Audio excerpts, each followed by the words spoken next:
Jay, I'm having an idea problem here. My one of my best friends is I'm in talks with him with being an investor, and he has $50,000 that he's willing to invest.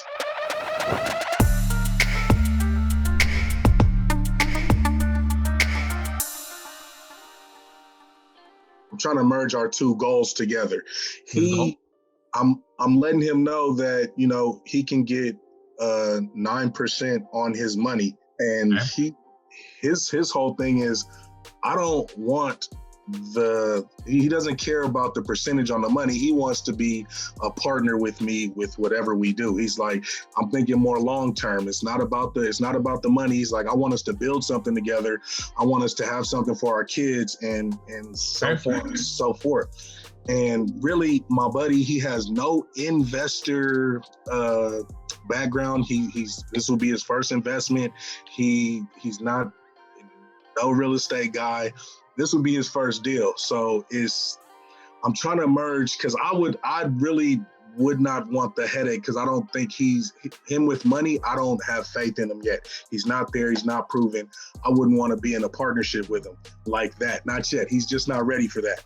So I'm just trying to merge the two worlds. He wants to get in the deal, but he wants to be in it together. And I'm looking at it like, I value our friendship more than this investment. I'm trying to find an idea to merge the two worlds. Is it possible for us to work together, or should I just leave it be? Got it. Is it possible? Yes, it's possible. Here's what's missing. You want to lay out a vision for him, so that he can see. Because see, right now he's likely looking at this as, this is my one shot to get to work with my friend. So here's what I'm saying. I have, as you can imagine, I've had this conversation before. And so you want to say, okay, I'm with you. Tell him, this is literally how it goes. I understand exactly where you want to be. Step one, though, this is the type of transaction we're going to start out with. Because I value our friendship relationship, let's see how we do with this. And then this is step two. And then this is step three. Now, once we get to step three, you should have approximately X number of dollars, right? Let me give it to you this way. Typically, when someone approaches me, I work in three categories. There's 0 to 50 grand, 50 to 250, 250 and above. If you're in the 0 to 250, it's either buy some education, and if I want to, maybe it'll be a promissory note, some kind, interest rate on your money.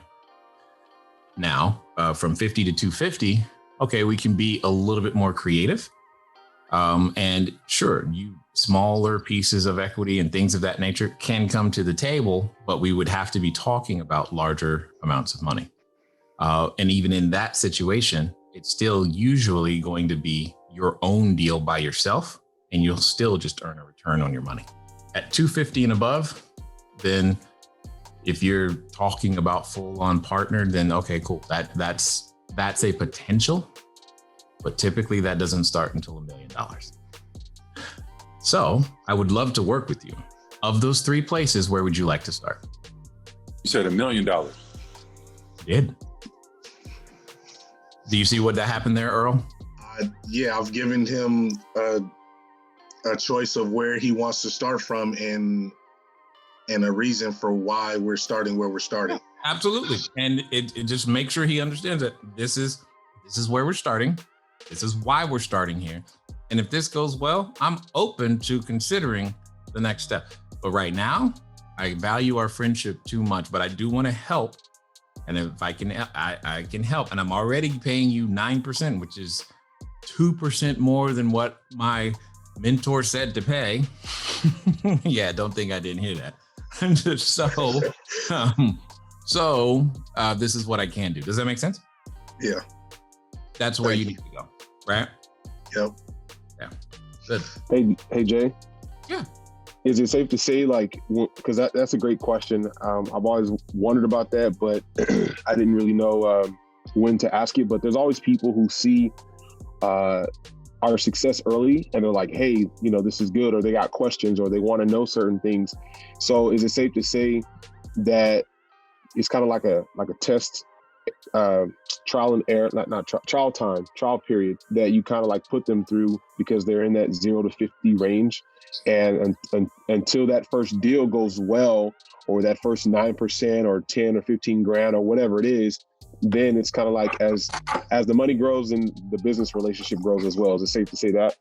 Correct. That's exactly right.